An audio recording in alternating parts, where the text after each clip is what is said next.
अस्सलामुअलैकुम। कैसे हो आप लोग बच्चों। तो आज जी हमारा सेकंड लेक्चर है। एक लेक्चर हमारा हो गया था। चैप्टर 1 हमने स्टार्ट किया हुआ है जो कि कॉम्प्लेक्स नंबर्स के बारे में है। लास्ट लेक्चर में हमने पढ़ा था कि कॉम्प्लेक्स नंबर्स होते क्या हैं और उनके बारे में मुख्तलिफ चीज़ें भी पढ़ी थी और अब थोड़ा सा और पढ़ेंगे इस बारे में।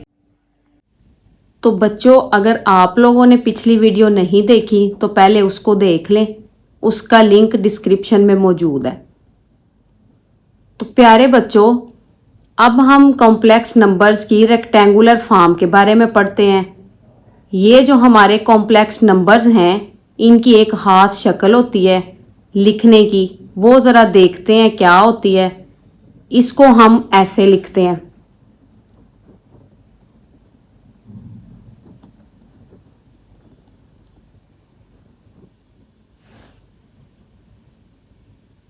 तो ये है कॉम्प्लेक्स नंबर्स की रेक्टेंगुलर फॉर्म।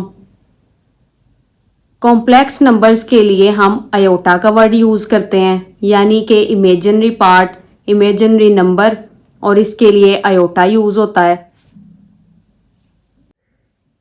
तो बच्चों अब देखें, यहाँ पे दो चीज़ें हैं। एक तो ये बात कि अक्सर कॉम्प्लेक्स नंबर्स को z से शो करवाते हैं, और इसकी शक्ल देखें x प्लस आयोटा y। इसमें भी दो चीज़ें हैं। एक इसका ये वाला हिस्सा जिसे रियल पार्ट कहते हैं, यानी हकीकी हिस्सा, और दूसरा जो है वो आयोटा y, इसको कहते हैं इमेजिनरी पार्ट।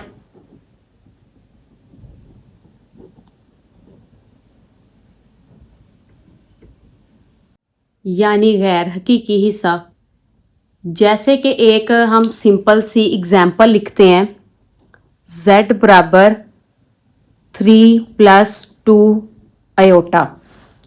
तो इसमें 3 जो है वो एक रियल पार्ट है और जो 2 आयोटा है वो इमेजिनरी पार्ट है।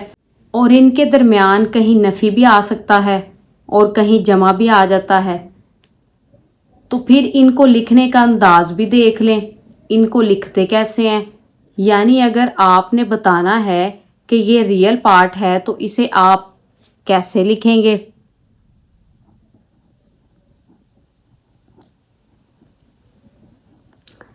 इसमें 3 जो है वो रियल पार्ट है तो उसे हम ऐसे लिखेंगे, और अगर हमने बताना है कि इसमें से इमेजिनरी पार्ट क्या है तो उसको हम ऐसे लिखेंगे।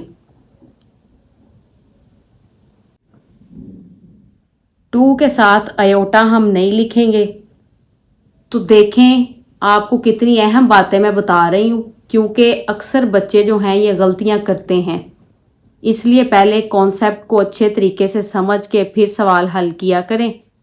और अगर जो है कोई ऐसी एग्जाम्पल आ जाए जिसमें दरमियान में माइनस दिया हुआ है तो फिर हम इसको कैसे लिखेंगे। अगर हमने इसका जो है वो रियल पार्ट लिखना है तो हम इस तरह लिखेंगे। इसमें रियल पार्ट जो है वो 4 है और इमेजिनरी पार्ट को हम इस तरह लिखेंगे, I am into Z equal -5। Iota हम साथ में नहीं लगाते, लेकिन जो 5 के पीछे माइनस दिया हुआ ना वो हम साथ में ज़रूर लगाएंगे। तो लो जी प्यारे बच्चों, अब इसके बाद एक छोटा सा कॉन्सेप्ट है इक्वालिटी। बहुत छोटा सा है लेकिन इसको करने का क्या फ़ायदा है, क्योंकि इस तरह के सवाल जो हैं वो पेपर में आ जाते हैं। इक्वालिटी ऑफ 2 कॉम्प्लेक्स नंबर्स, यानी 2 कॉम्प्लेक्स नंबर्स जो हैं आपस में बराबर हों, तो फिर वहाँ से जो है वो कुछ ना कुछ रिजल्ट निकालना होता है। और बराबर कब होंगे? सिंपल सी बात है, अगर आपके पास 2 नंबर्स हों, a प्लस बी आयोटा और c प्लस डी आयोटा, और पहले नंबर को हम z1 का नाम दे लें और दूसरे को z2 का, और हम कहें जी ये दोनों आपस में बराबर हैं। तो ये दोनों आपस में बराबर कैसे हैं, ये दोनों कैसे बराबर होंगे?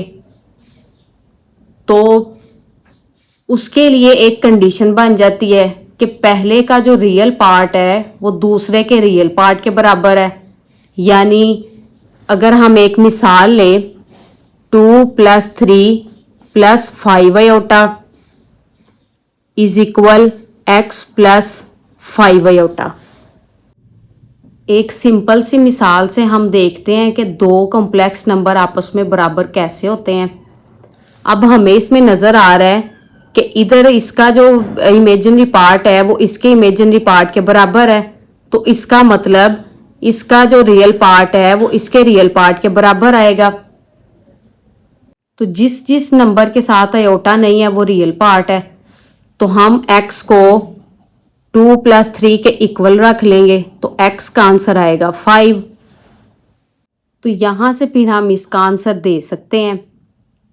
और ऐसे के सवाल जो हैं वो पिछले सिलेबस में भी थे और पेपर में भी आते थे। तो ये यहीं तक था हमारा कॉन्सेप्ट। अब नेक्स्ट वीडियो में हम इंशाल्लाह एक्सरसाइज 1.1 स्टार्ट करेंगे। तो तब तक के लिए अल्लाह हाफिज़।